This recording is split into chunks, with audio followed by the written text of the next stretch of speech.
Una, salamat sa pag-imbita sa akin. No? So masaya rin ako na nandito ako sa klase mo, Sir Seymour. Tungkol sa kwento na yan, sinulat ko kasi yan, ano pa lang ako, parang kakagraduate ko lang no, nung sinulat ko yan. So matagal na yan, 2023, ay 2003, sorry. Hmm. 2003 ko yan sinulat. Tas, matagal naman ang publication process sa atin, di ba? So 2011 siya lumabas sa Talong-Tahong, no, yung collection na yon ng mga akda. Um, Hindi ko siya nilabas sa UST Press. Yun ang ano, yun ang paraan. Kasi yung unang libro ko, yung Kumpisal sa Kanila, parang pinili ko yung mga yon na parang papasa sa UST. Ito ay lumabas sa publication ng Sentro ng Wikang Filipino. So free download yan kung gusto nyo basahin. No, Mm. oo. So ganun. So Ay, yung mga risque na mga pieces, hindi ko sa UST Publishing nilalabas. ito ay sa UP Press, tama ba? Ito ka na Sir Sentro ng Roland, Wikang Filipino. Sentro ng Wikang Pilipino.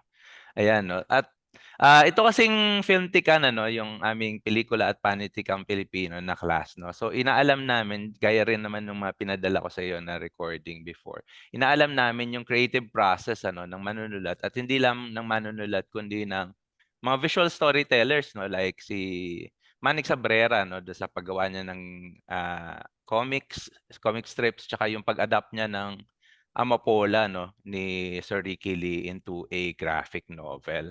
Siguro 'yun, ang sunod ay paano yung ano 'no, yung pagbuo mo ng kuwento at tsaka,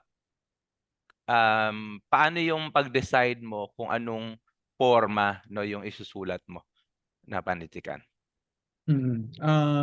Nagsimula talaga ako sa maikling kwento. At saka, kasi yung panahon na nagsusulat ako, ano siya ang sabi sa akin at least ng mga teacher ko, no, na parang tapos na yan. Nasabihan ako ng ganun. Kasi gusto ko magsulat tungkol sa LGBT experience, ganun. Tapos ang sabi sa akin ng ilang mga teacher ko, tapos na yan, wag mo nang sulatin kasi lumabas na yung Ladlad. No? So yung Ladlad anthologies, ito yung anthology na ng LGBT, particularly gay, no? Gay literature anthology nung 90s. So parang pasay na raw, no? Pero ako yung process ko kasi parang kung organic naman siya lagi, no, in the sense na parang kung ano yung importante sa akin sa isang particular na panahon. So halimbawa sinulat ko yan noong 2003, 22 years old ako.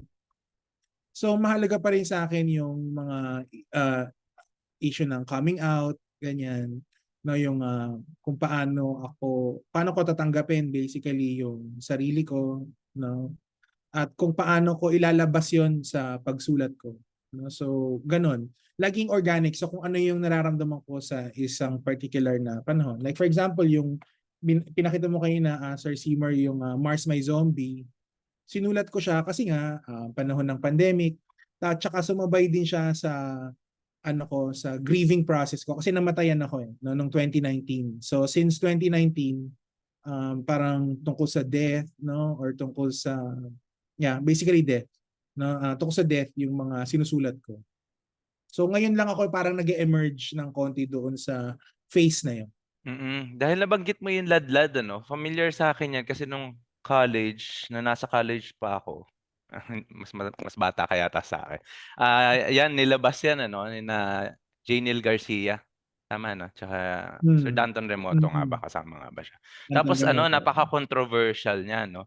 So, at dito nga 'no, nagkaroon ng iba't ibang ano, anthology 'no, itong Ladlad dahil nagkaroon ng outlet 'no, ng channel Mm. yung mga gusto na magbahagi ng mga ganitong kuwento. Pero gusto ko sana kanina na i-play yung As Long As You Love Me kaysa dun sa Lorenzo, pero nahabaan lang ako kasi baka mamaya pumasok ka na dito sa Zoom hindi pa tapos yung ano, yung pagbasa 'no.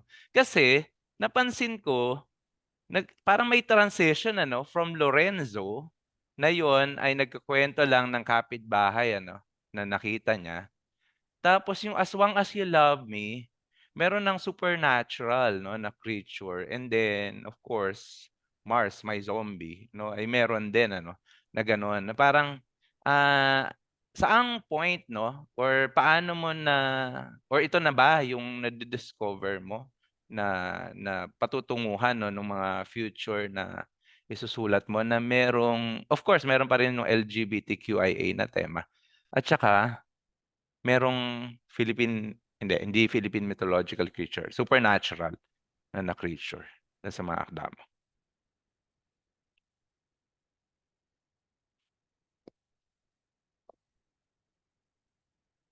Sir Chuck?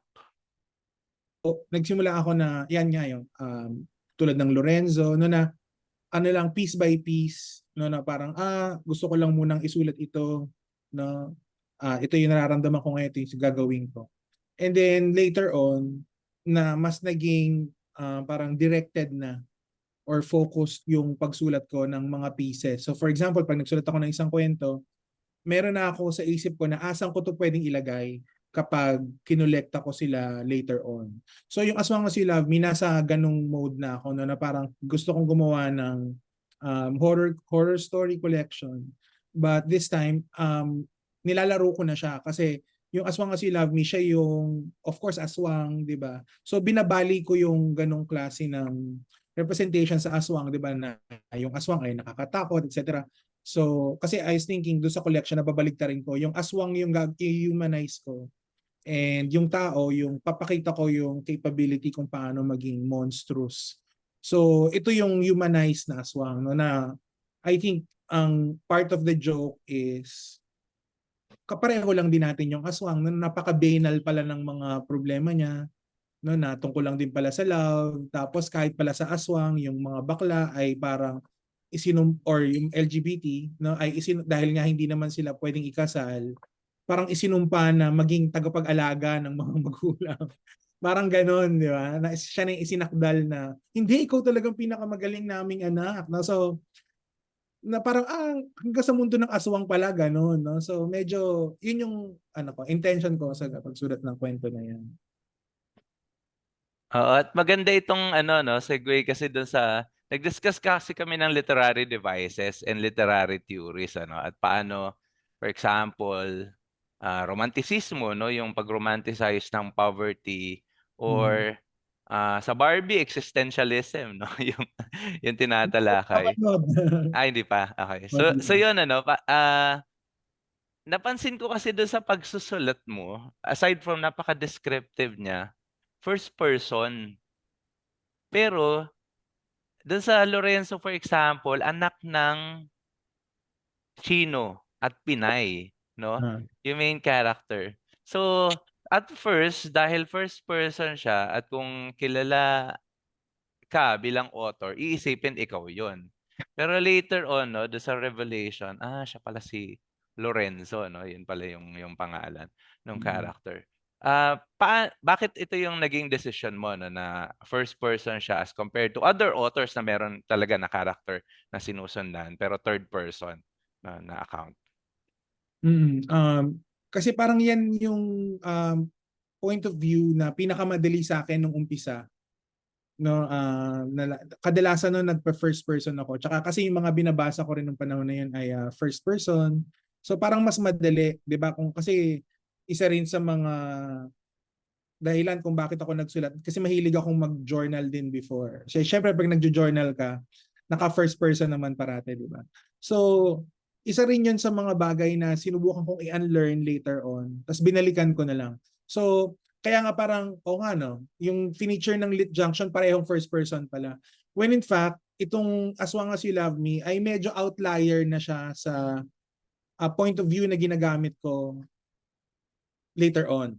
No? Kasi mas naging comfortable na rin ako sa third person. Tapos binibreak ko na lang siya ng, ng first no? Every now and then. Pero I think natural para sa mga manunulat na nagsisimula pa lang na gumamit ng first person. Kasi nga, yung sinasabi nila no, na bagaman binabasag na rin ngayon, no, yung write what you know, di ba? At saka magandang exercise din yun kasi alam mo na limitado yung perspektibo mo ng mundo no doon sa pagsulat ng first person. Sa una akala mo ay parang madali 'yon when in fact hindi. Kasi bulag ka doon sa maraming bagay. Tapos kailangan mong ipaalam doon sa mambabasa nabulag ka nga, no, doon sa maraming bagay nang hindi alam nung character mo. So may ganun siyang klase ng laro. So ganun. Eh kasi syempre kapag mas bata ka, parang akala mo mas madali din. So Oh, pero ano na siya, parang no? may ganun din. Tinuloy mo na siya, no? Kasi maski itong Mars My Zombie na binabasa ko siya, first person din, Yeah. ano? So, meron bang mga Oo, cases siguro, oo. na sa akda mo nag-adapt ka ng ano, ibang POV? Hindi first person account. Oo, actually karamihan ng akda ko ay third person. Okay. Oo. So ito Mas lang marami sa mga kanilang third person. oo, okay. Nag-attempt ka ba na Oo, ano, yung mga dahil nabanggit, dahil oo. ang nakikita namin ay short stories tapos ito nobela. Meron ka pa bang mga ibang ano, literary forms 'no, na na sinubukan or na ginagawa? Oo, sulat din ako ng sanaysay at saka of course, definitely ang sanaysay naka first person din Hmm. kasi memoir. At saka dula. Tsaka nabanggit kanina pala yung ano, literary criticism, tsaka Ah, actually ano 'no, film criticism kasi nabasa kong isa na ginawa mo tungkol sa sinehan ano? oo. Parang as space, 'no? Oo.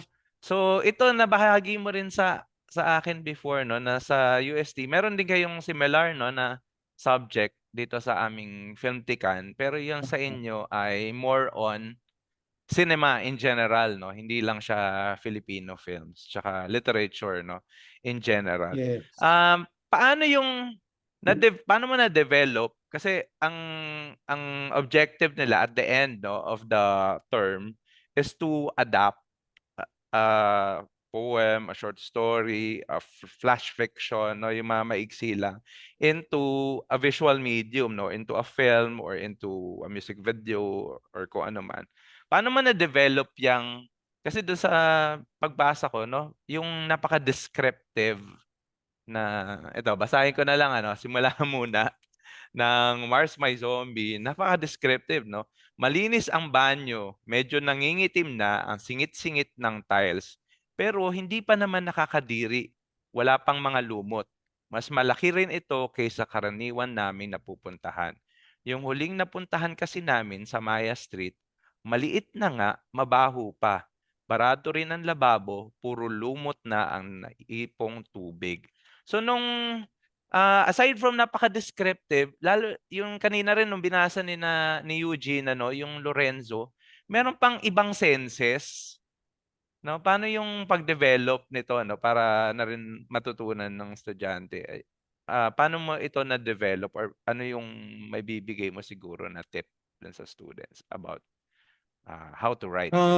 Siguro ang maganda kapag magsusulat tayo, lilikha tayo no ng kahit na anong anyo, siguro magandang isipin kung ano yung mga particularities ng form na yun, no? At tingin ko makakatulong din yun kapag gagawa tayo mag-a-adapt tayo no sa ibang form. So halimbawa sa fiction, ang camera mo ay nakadepende lagi doon sa iyong point of view. Yun yung camera mo basically. And ang power din ng camera mo is kaya niya na mag-zoom in, mag-zoom out, kaya niyang i-freeze yung time, kaya niya ring pabilisin yung time. So, yun ang nasa disposal mo. Ang addition, na pareho rin basically sa film, kung iisipin mo, di ba? Kaya mo rin namang gawin lahat yun sa film. Pero ano ang difference, halimbawa, kung nasa fiction? Yung yung capability mo na pumasok sa psychology ng character. So halimbawa yung binasa mo kayo ng excerpt, Sir Seymour, ay merong na siyang parang dinedescribe niya, but at the same time, pumapasok tayo sa psychology ng character kasi nakikita natin na, ito yung nakikita niya, una niyang nakikita, which says something about this character na finicky, no, na parang, sensitive siya sa dumi kahit na zombie apocalypse na, no, na parang naghahanap pa rin siya ng lugar, no, para na malinis kung saan siya pwede magbawas, no? So yung ganun. So I think sa film pwede rin naman yon, no, pero not unless gagamit ka ng voice over. Hindi ko alam kung paano exactly, no, pero parang hindi mo masyadong maririnig yung yung first person voice, no, kung first person voice. So parang ganon. Yeah, parang ganon. At saka of course yung kailangan i-engage mo rin yung ibang senses kasi mas magagawa mo yun. Hindi, magagawa mo rin naman yun sa movie, no? Pero syempre kasi parang ano ka eh, para hindi kaya mo rin sa movie of course kasi nga yung camera. Hindi naman yung power no. Mm. At ayan ano, na-discuss kasi namin before din, yung mga likha ni Eros Atalla nung naging pelikula, yung Ligo na Yu, Lapit na Mi, tapos yung Intoy Shokoy sa Kalye Marino, tapos yung kay Ferdy Pisigan rin yung Baboy Talunon.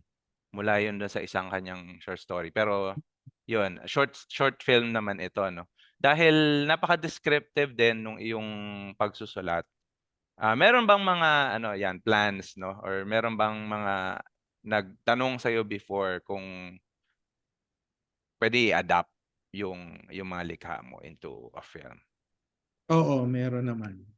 Pero Pero hindi yun palang natuloy? sabi ko sa ngayon. Oo. Okey.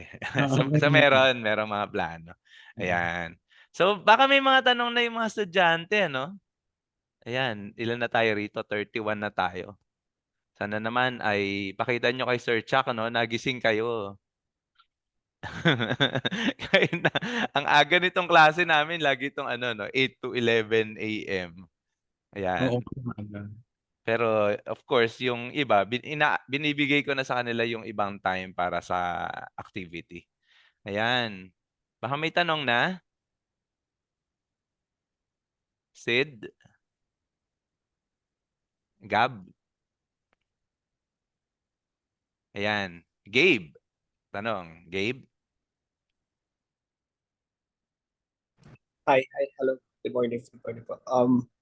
My question stems from something you said earlier as a good exercise. I think you mentioned something along the lines of writing what you know, Mhm. but I'm curious for what if that becomes a limitation na? What are the best things to do when you have an idea na it's something that you don't know or something? How do you write what you don't know necessarily, and how do you approach that in a creative way? Because it's something we discussed in the class earlier.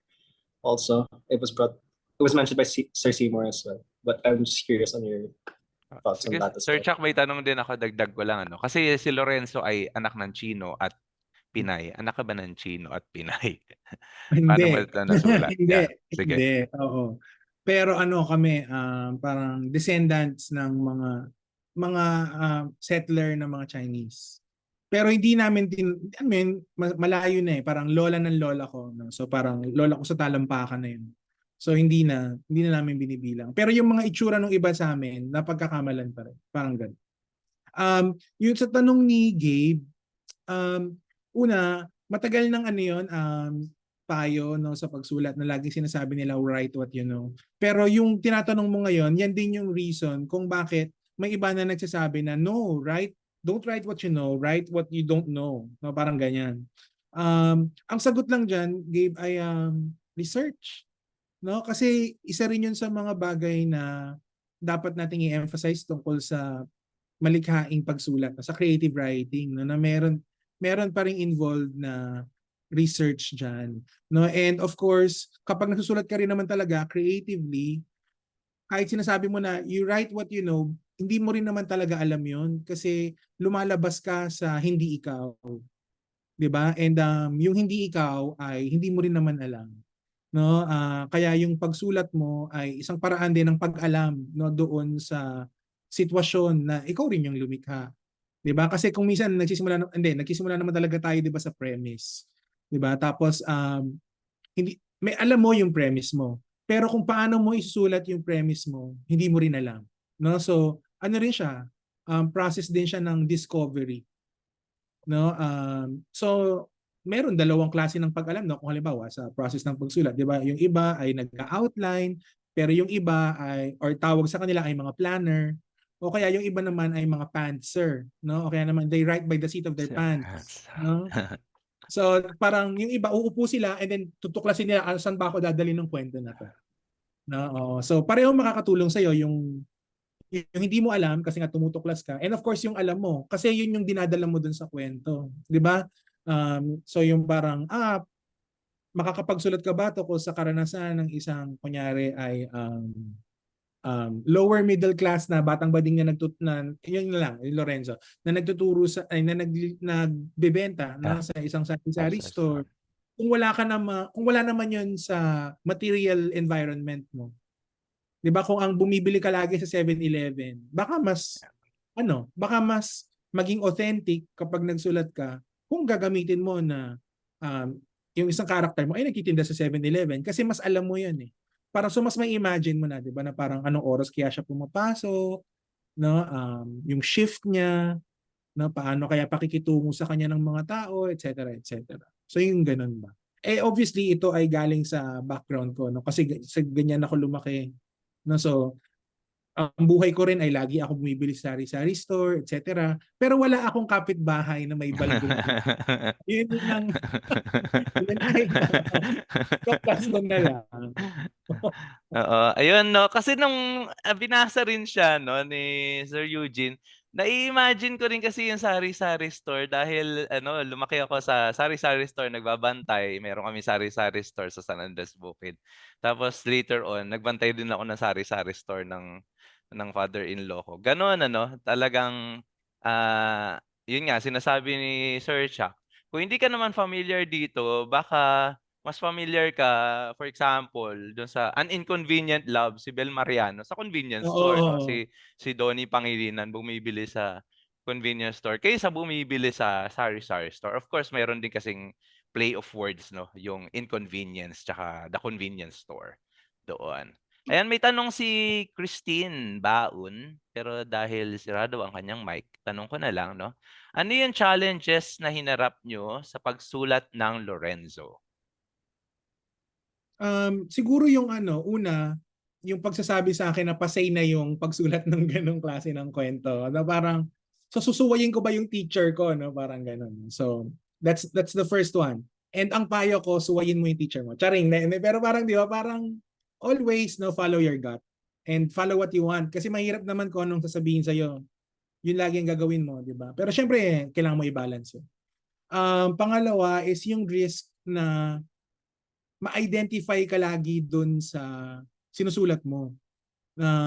Kasi sinasabi rin sa akin yung dati ng mga matatanda na parang, pag ginawa mo yan, ano ka na lang, gay writer ka na lang.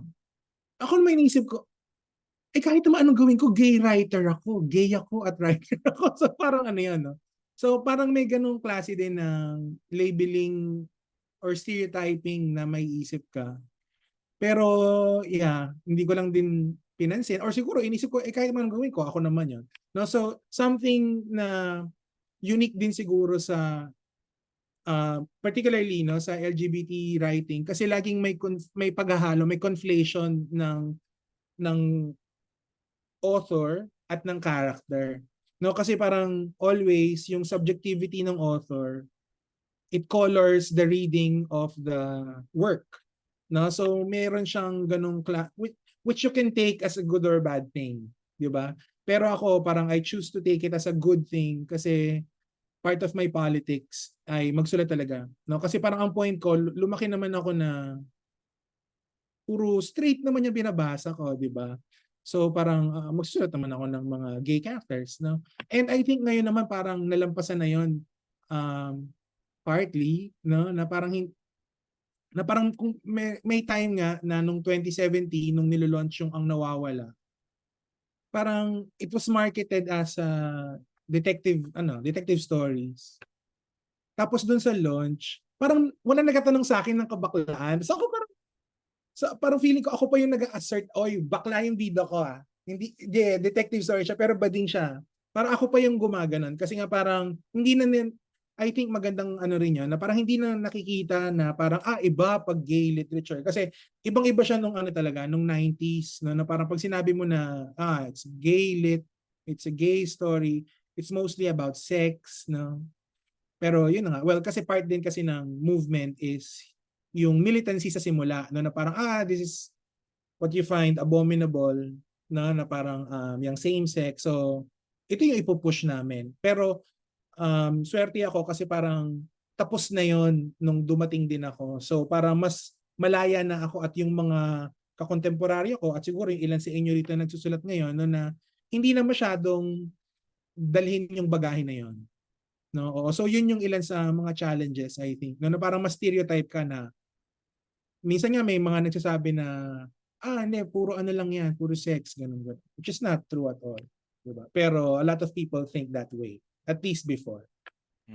Ayan. At napag-uusapan din naman namin yan ano, sa klase. Parang last week, ang pinag-usapan namin, the left, right, and center of the left, center, right of the political spectrum. No? Ideology, yung gamit ng writer ng ideology. No? Paano nag-iba, for example, yung sa Kuko ng Liwanag ni Edgardo M. Reyes, nung inadapt na to ni Lino Broca, no, sa Manila sa mga Kuko ng Liwanag. At meron ngang mga criticisms from some male directors na quote-unquote binakla raw ni Direk Lino Broca, no, yung Nagka-call boy, nagka-macho Oo, dancer. nagka-call boy, nagka-macho dancer. Nawala doon sa ano, no? Sa Original. nobela. Oo, 'yan. At sinabi na rin naman ni Sir Ricky Lee na wala nang ano, no, original no na concepts, yun yung lagi niya sinasabi sa amin. Pero ito, no, pwede kasing for example, tingnan natin yung Lorenzo, no? Iba-iba siguro yung magiging approach, no, or magiging version nitong kwento na to. For example, kung si Braille yung magsusulat, kung si Dom yung magsusulat, or si L, no, or si Sid yung magsusulat. Kasi for example, pwedeng sari-sari store to na nasa loob ng subdivision or village. Iba yung sari-sari store sa loob ng subdivision or village, di ba? Parang hinihintay mo lang na lumabas yung mga kapitbahay mo, no, para bumili sa'yo. As compared to sari-sari store na nasa Residential area. residential area, no, na minsan ang daming tambay, parang hindi yata magwo-work ito. Paano kung nag-i-imagine siya na kapitbahay tapos may tambay na nagiinuman doon sa harap, ano? Ayan. Pwedeng babae yung ano, yung Lorenzo na character, no? Pwedeng lalaki siya na nag-i-imagine ng babae na kapitbahay. Ayan. Meron na naman tayong tanong ano from Gab. Gab, baka naman pwedeng basahin ang iyong tanong para kay Sir Chuck. Gab? Ay, sige po, sir. Can Morning. I be heard po? Mahina din po Yes. sa internet. Mm. Okay. Okay. Morning po. So Sir Chuck, what can you say po sa mga aspiring Yes. writers or mga film writers na takot gumawa ng story dahil baka ma-cancel sila dahil sa or few na pagkakamali sa pagkakagawa nila sa story. Like example, na-offend yung masa or yung mga tao dahil sa paggawa niya ng characters na di niya naman gaano kilala. Example, yung mga LGBTQ characters who deals with mental health issues and etc. po. Okay. Gab, alam mo, diyan papasok yung wisdom nung ngayon din ay kina-cancel na, no, na write what you know. Oo, may wisdom din kasi 'yon, 'di ba, na parang kasi I think yung sinasabi mo na parang mali yung representation, no, na parang or merong hindi nasabing maganda, etc. Posibleng dulot kasi 'yon ng lack of real knowledge about the subject matter, no, or about the sector that you want to write about, no. So I think it's a desire for authenticity, 'di ba? Na parang kasi kapag authentic 'yon, people would know eh. So ngayon, the best way, no, na maging authentic is maging i-access mo yung sarili mong experience and kung saan ka familiar. So I'm not saying na we can only write about ourselves kasi yun din naman yung extreme logic nun, di ba? Na parang sinasabi sa atin kung minsan na parang ito lang ang kaya mong isulat kasi ito lang ang karanasan mo. Hindi naman pwede yun, di ba? Kasi parang makukulong na tayo sa mga sarili natin. Pero siguro one way to do it para ma-lessen, no, yung chances, no, na meron kang ma-offend is to be authentic to your experience. No, ano ba yung alam mo? Kasi kapag alam mo kung paano siyang isulat, kung ano yung pwedeng sabihin at hindi pwedeng sabihin, at kung paano ito sasabihin. No, so kung alam mo. Pero alam mo rin, Gab, no, nagbabago rin kasi ang panahon. Halimbawa, share ko lang, no, yung Ang Nawawala, sinulat ko siya, lumabas siya 2017. Pero nagsusulat na ako ng mga trans women characters since 2012. No, tapos may lumabas na ako noong 2015 din na trans woman yung character. Yung ang nawawala, of course, trans woman yon. No, pero kasi sa isip ko nung sinusulat ko yon, lower middle class siya. And ang lower middle class during 2015 when I was writing most of the book, 2015 ay hindi pa masyadong pinag-uusapan sa public discourse, 'di ba, yung trans identity. So sinulat ko lang siya na bakla. And of course, yung concept ng bakla ay yung effeminate cross-dressing male, 'di ba? So sinulat ko siya, lumabas siya 2017. May nagme-message sa akin, sabi sa akin, "Sir, bakit bakit pumapayag si Brie yung character doon? Bakit pumapayag si Brie na ang tawag sa kanya ay sir?" Kasi ngayon 'di ba ano na yan yung identification. No, don't call me sir kasi nagpe-present ako as a woman. Don't call me sir kasi that's misgendering me, na yung mga ganyan. Ako nun, sabi ko, kasi hindi naman siya kilala nung tao na yon. Sabi ko, at saka wala naman sa concept niya yan. Tapos tinanong niya ako na parang non-binary ba siya? Sa paisip ako, problemahin ba yun ng character ko kung non-binary siya when in fact ay wala siyang panahon para mag-isip tungkol sa mga issues ng gender identity kasi ang una sa kanya ay economic need, no? So ganun yung approach ko nung una. And then later on, kasi nga mas pumasok na sa public discourse yung usapin ng trans identity and then yung etc., no? Merong isang kwento doon na lumabas tapos ang ginawang abstract ng editor ng journal, trans woman na.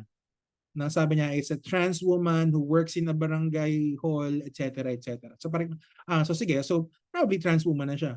No, at saka kapag ginagawan ko na rin siya ngayon ng English description, tinatawag ko na rin siyang trans woman. No, dati kasi parang specifically bakla, no, which is a separate identity, no? So parang gano'n. So nagbabago rin siya, Gab, no? So parang tayo rin yung mag-a-adjust doon. And sa pagbabago, kung halimbawa ngayon may ginagawa ka, makakatulong kung meron kang mga beta readers. Kasi kung minsan yung mga beta readers natin, sila rin yung nagsisilbi nating sensitivity readers. So halimbawa, kung magsusulat ka tungkol sa danas ng isang kunyari identity na hindi ikaw, no, kunyari ay lesbian, no, maganda na ipabasa mo sa isang lesbian individual para makita mo kung okay sa kanya. Of course, hindi mo naman iisipin na yung tao na yun ay spokesperson para sa lahat ng lesbiana sa lipunan, ano? Pero parang at least meron kang isang perspective na galing sa isang lesbiana. Makakatulong yun. And tungkol naman sa pagka-offend, well, you can't do anything about it kasi once it's out there, people who want to find offense will always be offended. Now, as long as alam mo naman sa sarili mo na meron kang gustong sabihin na hindi naman masama, no? So I think okay lang yan. Pero may risk talaga lagi ka. Ayan. Gusto ko susugan, no, yung sinabi ni Sir Chuck.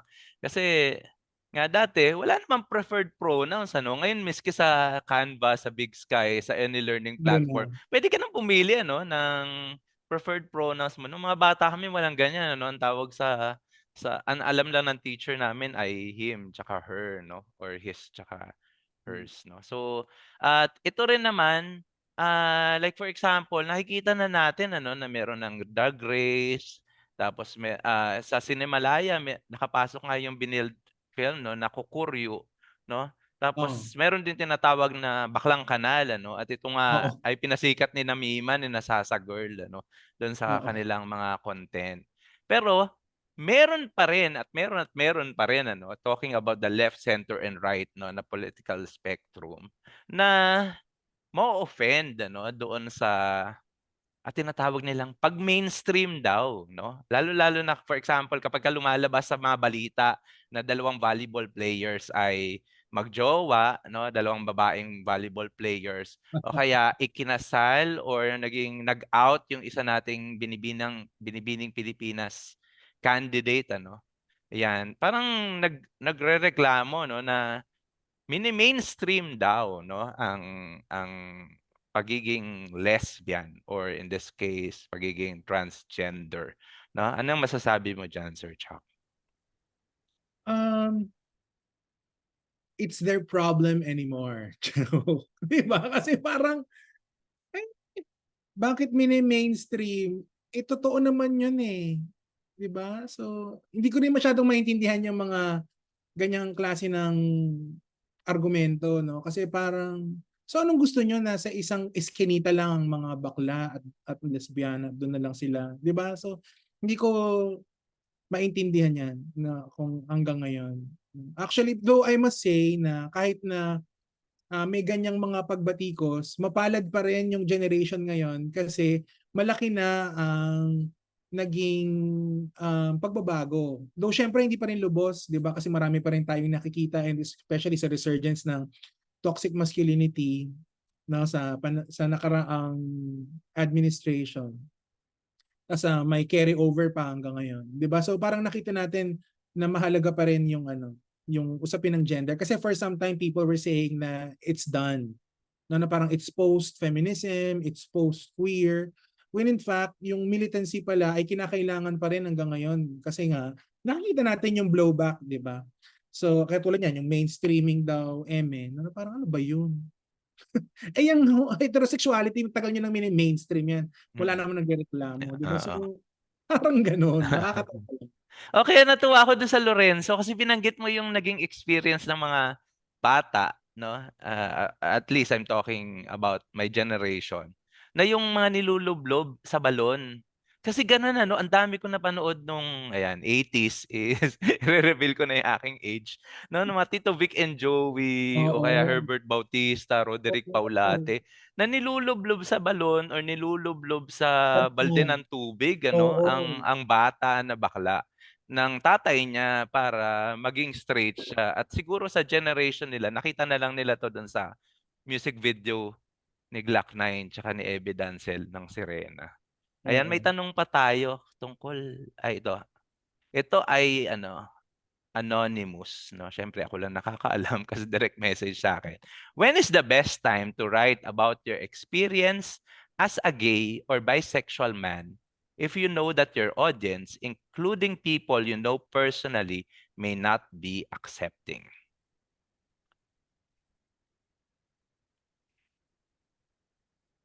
Siguro, yun nga yung best time na magsulat ka. Kung alam mo na may mga tao na hindi ka pa rin matatanggap. Kasi, kailangan malaman nila na dapat kang tanggapin. Siguro ganon. And yan din yung pwede kang gumamit ng pseudonym. No? Pwede kang gumamit ng pseudonym. Kasi halimbawa, nag-edit kami ng anthology no ng gay short stories and gay essays. Nung binubuo namin yon, I was thinking na, wow, ano na to so 2020s na tayo, 21st century, pero meron pa ring mga tao na may problema pa rin tungkol dyan. And pinipili pa rin nilang gumamit ng pseudonym. Up to a point na merong isang individual na originally sinabit niya ng may pangalan. Tapos at the last moment, nung nagle-layout na ng libro, pinupull out niya. Tapos kinailangan ko siyang kausapin. No? Kasi sabi niya parang, hindi ko yata kayang ilabas ito. Sabi niya, no, parang, kasi baka malaman ng mga kamag-anak ko, ganun-ganon. Sabi ko, all the more na dapat mong ilabas. Kasi, ang makakabasa niyan ay yung mga kapareho mo na nahihirapan pa rin na tanggapin ng iba. And mahalaga na malaman nila na may kapareho nila at nagpe-persevere pa rin sila, nagpe-persist sila. 'Di ba? Kasi kung minsan iniisip natin na kapag mga ganyan, mga baklang writer, ang mga nagsusulat lang na baklang writer, yung mga out na writer. No, kaya kaya nyo kasi out kayo, kami hindi kami out. Pwede kang magsulat kahit hindi ka out. No? At ipakita mo yung danas ng nasa closet, ipakita mo yung danas ng nahihirapan na mag-come out sa mga mahal niya sa buhay. Mahalaga rin kasi yun. parang ano rin, nagbibigay ka rin ng tulong doon sa mga nasa kapareho mong sitwasyon. So kung gagawin mo yon, gamit ka na muna ng pseudonym. Pwede naman din. Pero definitely may malaking tulong yung pagsusulat ng ganyang klase ng akda. Ayan, may tanong pa tayo, no? L. Question, L? Hello po, rinig po ba ako? Yes, we can hear you. Sorry po, naka-data lang ako. Pero ano po, may tanong po kasi ako about the the queer experience nga po, especially about the queer experience as an artist. Kasi po, ngayon na nagiging mas open ang mga tao sa pag-accept ng ng queer people po sa LGBT community. Parang mas dumadami din yung mga microaggressions, kumbaga. Yeah. Mas dumadami yung yung mga tao po na sinasabi, tanggap tanggap ko naman pero yung mga ganun po. So sobrang ang ano po nila, like mahalata mo na hindi naman talaga nila tanggap, tino-tolerate lang nila, kumbaga. Tapos among that crowd po, ang dami ko po nakikita, especially sa mga straight male po, na sinasabi nila 'pag nakakita sila ng isang queer character sa media, parang nagagalit sila na sinasabi na ginagawa daw nilang identity o parang pinipilit daw sa kanila. Like, parang yung, "Okey lang naman ako na bakla siya, pero hindi ako okey na ginagawa yun yung nagiging point ng kasi hindi naman ganyan yung storya, gano'n, gano'n." Parang dami ng say. Kaya po, I wanted to ask po, how do you deal with those kinds of people po, especially as parang a young queer person that's still, parang growing up pa po. Kasi siyempre mahirap din, like for us po, mahirap din po mag-deal with those kinds of people, lalo na kung mas matanda sila sa'min kasi may mga like stigma po na like Yeah. about respecting elders, parang gano'n po. Ang dami nilang hanash. Opo. Okay, Lara, yung microaggressions, nandiyan naman na yan kahit wala pa yung term na microaggressions. So ginagawa na yan ng mga matatanda dati pa. Dati nga, mas malakas pa yung mga microaggressions kasi hindi namin nagagawa at all yung nagagawa ng generation yun now. Like for example, last week nag-mall ako, tapos nakita ko may mga younger generation na LGBT na magkahawak kamay sa mall. Tapos ako parang isa sa mga bagay na kailangan kong i-unlearn sa sarili ko kasi hindi ko pa siya kayang gawin hanggang ngayon. Na parang lumaki ako na hindi, ganyan lang. No, magkatabi na tayo. Hindi walang hawak kamay. Ganon. Pero sila magkahawak kamay sila. So, alam mo yun, huwag mo lang pansinin yung mga microaggression ng mga matatanda kasi talagang lagi at lagi silang may kuda, no? Oo, wag lang silang pansinin. Of course, kung mas matanda sa iyo, depende rin naman yan syempre, no? Na parang kung kaya mong kausapin, kung feeling mo may educate mo pa siya, then go ahead. Pero kung lost cause na, hayaan mo na lang kasi parang hindi naman siya ang nagtatakda ng kung ano ang magiging pagkilos mo, 'di ba? Na parang di mag-enjoy kang magalit kung nakikita mong naka-crop top ako or something. 'Di ba? Bahala ka diyan. No, and let it fuel your art, I guess, 'di ba? Lahat ng 'yan, ng microaggressions na 'yan, let it fuel your art. 'Yun talaga.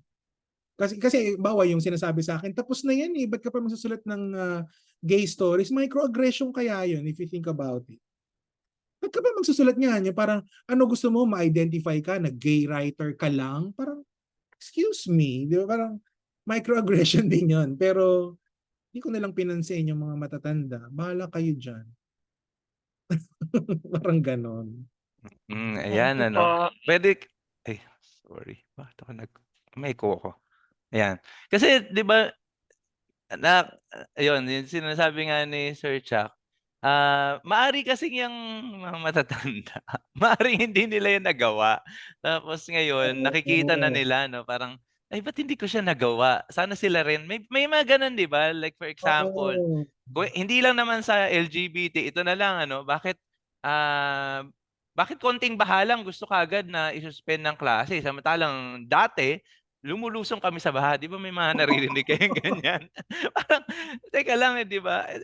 Di sana hindi na rin nila ma-experience ano at gano'n naman talaga ang purpose 'no ng ating struggle 'no. Hindi yung porque hindi niyo na-experience, hindi mo na rin papa-experience dun sa iba 'no. At maganda nga yang shinare ni Sir Chuck, yun ano na, honestly meron akong mga kaibigan, sa loob ng sinehan nagho-holding hands sila pero sa labas parang, "What? Hindi kayo magkakilala? Ang Oo. layo niyo 'no, Oo. sa isa't isa." Oo.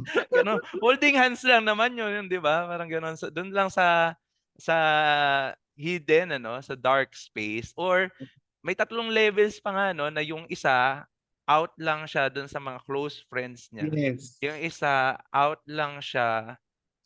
siya sa lahat. Tapos yung isa talagang hindi siya out ano, gano'n. Parang pinipili rin yung ano, yung pag-a-outan ano, na na espasyo, Mas ayan. matapang kayong generation actually, I think. Mas matapang kayo. No, eh syempre kapag mas matapang, mas malakas ang opposition. So, ano lang, resist. Mm. Kasi kung walang conflict, walang kwenta ang kuwento, 'no? Oo, Ayan. resist. Mm. Kasi parang 'yun yung binanggit ng kanina 'no, nung anonymous 'no, na nagpadala ng question, parang laging binabanggit, kailan ka pa tatalon? Gano'n, 'di ba? Kailan mo pa ito gagawin ano? Maghihintay ka pa ba ng safe na time? Kung safe na yung time, 'di baka hindi na relevant yang Yes, sir. struggle mo. 'Di ba baka napaka-normal na 'yan ano, na-normalize na 'yan sa ating lipunan. The fact na bothered ka ngayon 'no, at nagkakaroon ka ng question kung gagawin mo 'to o hindi 'no. At lagi ko ang joke sa ano, sa dito 'no, sa Binild na kailangan pa bang gumastos ang estudyante sa thesis film niya kasi thesis defense ngayon 'no, para lang mag-out siya 'no, sa parents. Gagawa siya ng short film about lesbians, Talaga. 'di ba parang ang gastos naman mag-out. Kung gagawa pa ako ng ₱100,000 worth 'no, na short film kaysa yung, ewan ko parang hindi na yata gano'n kadali na magsabi sa magulang. Pati nga yung pakikipag-break na lang 'di ba? Parang dati talagang haharapin mo 'no, yung girlfriend mo, boyfriend mo para makipag-break. Ngayon parang kahit man lang sa text hindi na siya masabi kaya nga nauso yung ghosting. Ayan. So meron mga ganyan ano na pagkakaiba yung generation. Pero sabi nga ni Sir Chuck, mapalad ano yung generation niyo na in a way, marami na kayong nagagawa na hindi namin nagawa before. Ayan. Meron pa bang tanong? Bago natin itanong ang usual last question sa ating bisita. Yun din parang, ano yung time yun pala yung kanina parang nag-ano ako, natatakot ako nung binabasa na ni Eugene, yung part nung ano, yung misteryo ng hapis. Although hindi ako Ah, Katoliko ano, misteryo ng hapis, tsaka yung ano, yung rosaryo na punong-puno oo. ng bayag. Tapos sabi Oo. ko, "Oh shit, baka mamaya mayari ako sa Binild ano." Na may recorded pa naman ito, 'no, pero hindi naman recorded yung part na yun na reading ano, yung gano'n, paano mo nadesisyonan, napagpasyahan ano na ilalagay ko ito 'no, na nagdadasal siya. Ako protestante kasi ako. Katoliko ka 'di ba, Sir Chuck? Katoliko. Ayan, nasa UST ka, 'di ba? So, paano mo napagdesisyonan na ilalagay mo itong description na nagdadasal siya 'no, ng ano nga misteryo ng hapis in English? Sorrow. Mystery, sorrow, sorrowful. Oo. Tapos yung rosaryo na-imagine niya pa na punong-puno ng bayag. Ayan, kasi Yeah. nga 'di ba last time si Medeo Cruz, yung kanyang ano 'yun, yung may cross tsaka may Mickey Mouse na critic siya do'n. Tapos Oo. ngayon si Pura Luca Vega 'no, yung kanyang performance of Ama Oo. Namin, 'di ba? May ganyan lalo-lalo na ngayon na cancel culture. Oo. um, ano yung kaya kasi nung mas bata ako, syempre, part din, mas militant din ako about sex in my writings. And I would like to think, no? Hindi ko ngayon din sigurado kung effective nga siya. Pero ginagamit ko siya laging metaphor para sa, well, it's anti-patriarchy, it's anti-heteropatriarchy, ganyan. And yan yung time na nag-ano rin kasi ako na struggle ako with my identity as a gay man and Catholic person. So, nagsusulat ako ng mga ganyan, no, na parang, kasi di ba ang teachings ng Catholic Church is parang ikaw na bakla or gay person, hindi ka makasalanan. Ang makasalanan ay yung ginagawa mo, yung actions mo. Pero if you think about it, ano ba yung ako kung hindi yung ginagawa ko? Diba? Yun ang nagpapaako sa akin, no, yung actions ko. So, ano yan, no, na parang kino-confront siya. Kasi in a way, feeling niya, ang faith niya ay, or yung religion niya ay escape, no? Yung religion niya ay escape niya na from himself. Di ba? When in fact, yung self niya ay laging desiring self. So, hindi mo naman talaga pwedeng i-divorce yung identity mo at yung desires mo. So, minulto siya nun. Kaya naging yung rosary ay naging ganon ang itsura. Parang ganon. Ganon ko siya nakikita. May iba isa pa akong story ganyan din. Ano, parang yun naman nag-a-apparition ng Diyos sa mga bading. So, yun yung time Oo, na kaya yun kaagad ang hirit ko sa iyo, no, sa ang reaction ng Pontifical and Royal University of Santo Tomas, ano, diyan sa iyong writings, at ngayon ay nagtuturo ka nga, ng literature at creative writing sa UST. Ayan, meron pa bang tanong? Mapalad tayo na ngayon ay nakaka-interact natin, ang may akda. Kasi yan nga, si Lit Junction nga, ay natuloy nga ba yung guesting mo doon? Oo, sa As Long As You Love Sa Me. As Long As You Love Me. Kaya mas mahaba, 1 oras yung yung Spotify na recording noon. May mga tanong pa ba? Alam niyo na ba ang inyong gagawin? Kasi yun nga, pipili sila ng akda. Ito, tanong. Sila. Do you ever have to deal with religious guilt po kapag na-intertwine nyo yung pagiging Katoliko nyo and pagiging queer sa works nyo? And if oo, paano po ginagawa? Yan. Yan. Yung Lorenzo actually is one of my attempts to grapple with my guilt. No? And yun nga yung isang story na binabanggit ko ay yung Ritual, yun ang title. Yun naman, no, na nag-a-apparition ng Diyos sa mga bading. No? So, and always, I choose to end it na may redemption, no, on a positive note. No, kasi yun na rin yung statement ko, no, on my relationship with my religion, with my God, diba? Na parang ultimately God is a forgiving God, God is an accepting God. Hindi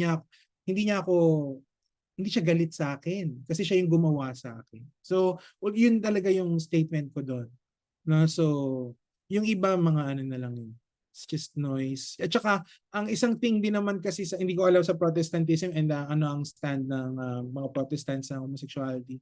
Pero sa Catholic Church kasi siya parang marami rin siyang contradictions. 'Di ba na parang on the one hand, of course, merong teachings against homosexuality yung church, and yun nga yung sinasabi ng iba, 'di ba, na parang why they cannot abide with Catholicism, no? Kaya they side with Pura, no? Nabanggit kasi ni Sir Seymour si Pura. But on the other hand, ito ring church ay tumatanggap ng mga openly gay individuals, no? Yung mga leader sa choir. Alam nyo ba yung leader sa choir sa amin, yan yung nagugupit sa amin na bakla, no? Na parlorista. Linggo-linggo nagsisimba siya at nandoon siya, no? Tas parang hindi tinatanggap naman ng mga tao yan. No? So it's one thing din sa Catholicism, no? At saka yung mga nagbabasa ng readings, no, yung tumutulong sa church, yung nag-arrange para sa ano ba yan, yung Kamarera? posisyon para sa group. Hindi my God, nakalimutan ko na. Basta yung parang yung mahal na cruise na laging nililipat sa iba't ibang bahay. Mga bading din yun, no? Or minsan lesbiana. No, so maraming mga ganong contradictions, so mga siwang-siwang na tinatanggap din naman niya ng church. So parang depende sa iyo kung saan ka susuot. Though of course, syempre naintindihan ko yung side na kung bakit ultimately kasi ang church kahit na may mga ganyan siyang concession, ultimately syempre dogma pa rin naman ang babalikan niyan. No, pero I choose to see that side of the church. No, yung church na merong pagtanggap. Yan, kasi na-discuss din namin yan last time, bakit ang tita nila na napaka-religious conservative ay supporter ng drug war. No? Kasi iba-iba rin levels yung Katoliko, no? Merong Katoliko na napaka-conservative. May Katoliko na aktivista, 'di ba? Pwede siyang nasa left, no? Wala siya doon sa right. Merong religious na ang tingin na doon sa church leader nila ay Diyos. Oo. 'Di ba 'yon? So iba-iba rin siya, no? Hindi lang nasa right or nasa left yung religious, no, not only talking about Catholics, no? At 'yan, no, nabanggit ko rin na napaka-ironic nga kasi sa Pilipinas na ang pinakasikat na celebrity sa atin ay si Vice Ganda. Pero katatawanan siya, no? Hindi siya yung serious na, 'di ba? Parang dahil ba ano siya, komedyante siya kaya siya tinanggap, no? Or kaya siya sikat, pinakasikat na celebrity. At nabanggit din naman ni Sir Chuck, banggitin ko na rin sa Don Bosco, for example, na church. Ang dominant, no, na kumakanta doon sa choir, no, ay bakla. Tapos nung nagpunta ako sa Lobok, sa Bohol, yung magtutour ay trans, no? Yung magtutour doon sa Lobok Church, doon sa Bohol ay trans, no? Parang sabi ko, ay, ang ironic naman ito, no, para sa Catholic Church, no? And hindi dahil sa protestante ako, pero napapansin ko kasi siya, no, tuwing sumasama ako sa wife ko na Katoliko. Parang, 'di ba, may contradiction or May mga irony. ganun. Oo. Oo. Sid, may tanong? Sid? Hindi niya raw ma-ask kasi naka-on mic katabi niya raw tatay. Ganun? Okay. Okay, sige. Ayan. How do you explain, in terms of incorporating religious stuff into art na nalilabel as blasphemy, disrespectful, how do you explain it to non-artists na it's art in a way na hindi po siya nagiging nagtutunog condescending at hindi ka malilabel na satanista, Ang daming ganyan sa amin nung panahon nung bata ako. Satanista. Ayan. Sir Chuck? Alam mo Sydney, hindi ako sure kung paano. Siguro pag ganun, hindi sasabihin ko na lang is art is meant to disturb. No, art is meant to disturb. No, na parang yun na lang talaga, no, kung gusto mong mag-stick ka doon sa issue ng art. Pero kasi kay Pura kasi art siya, yes, I think so. No, pero syempre kasi nga nakakabit siya sa religion kaya mas contentious siya. No, and kapag pumasok na yun doon, mahirap makipagtalo sa mga tao na mayroong na mahirap makipagtalo sa mga tao. Yun na lang. Mahirap makipagtalo. So ako, actually, may mga kaibigan ko na bading din, na galit din kay Pura. Hindi ko na inaano. Hindi ko na lang ako nakikipagtalo kasi parang what's the point? Hindi ko naman mababago ang isip ng tao. So, hindi ko parang siguro it's one thing din na parang dapat nating matutunan. Naisip rin na pinapaalala ko sa sarili ko araw-araw, no, na parang kung minsan naiisip ko ang mga ganyang debate ay hindi naman nakakapagpabago ng isip sa kapwa mo. Kung minsan nga, mas nag-harden pa yung stance niya kapag kino-contradict mo siya. So, hayaan mo na lang siya. And gawin mo kung ano ang magagawa mo. No? Oo. Pero I agree with you, no, na syempre malaki pa rin ang part ng homophobia, no, doon sa naging reaction kay Pura. Kasi ngayon, 'di ba, may nakikita ako na merong isang comedian na nag-Jesus Christ impersonation din pero is straight na wala namang react. No, so a big part of it is homophobia, I believe. Ayan, kasi tingnan din natin, no, kasi si Medeo Cruz na isang visual artist, nakatulong sa kanya, no, yung flack na na-receive niya, parang lumaki yung benta niya, no, nung kanyang mga artworks. I'm not sure nga lang kay Pura Luca Vega dahil trans siya, no. Kung ito ba ay makakatulong din sa kanya or at least marami naging aware, no, sa kanya, no? So parang ako hindi naman ako familiar kay Pura Luca Vega. Tapos naging aware ako, Nakilala may mo siya. ganito. Oo, nakilala ko siya bigla. Ayan, choose your battles na lang.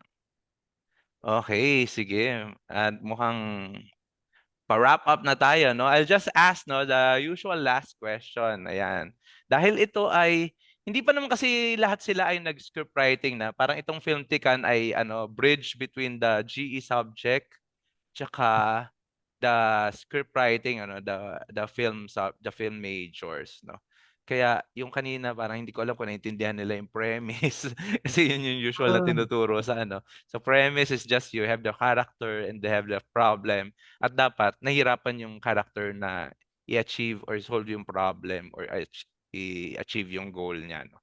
Kasi yun nga, kung hindi nga siya nahirapan, walang conflict doon, at mas interested tayo sa mga kwento na may conflict. Ayan. What advice can you give to beginning filmmakers, mga batang second year, first year na mga film majors now that they're going to shoot siguro their first film or write their first scripts in the film school. Sir Chuck. Ako, ano siguro, parang lagi ko rin sinasabi dun sa mga nagsusulat na hindi naman ng film, no? Pero parang kung ano yung chosen form mo, doon ka magbabad, no? Kasi makikita mo kung paano ginawa ng mga nauna sa iyo, makikita mo yung mga possibilities, no, sa pagkukwento. And at the same time, babad ka rin sa form na gusto mo. So in this case, script, no, o kaya ay short film, ganyan.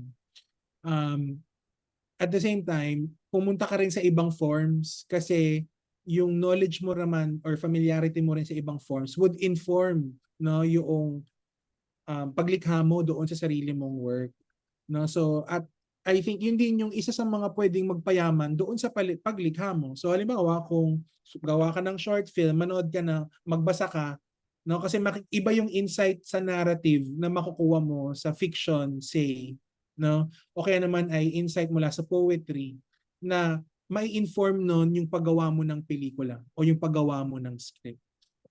So yun, no, lagi na magbabad doon sa ating piniling form at tumingin sa labas. Kasi syempre mahirap din naman na maging solipsistic, no, o kaya yung isang ano lang, no, yung isa lang yung para ka may tapalodo, ito lang yung nakikita mo, no. So babad pero kilala rin yung iba.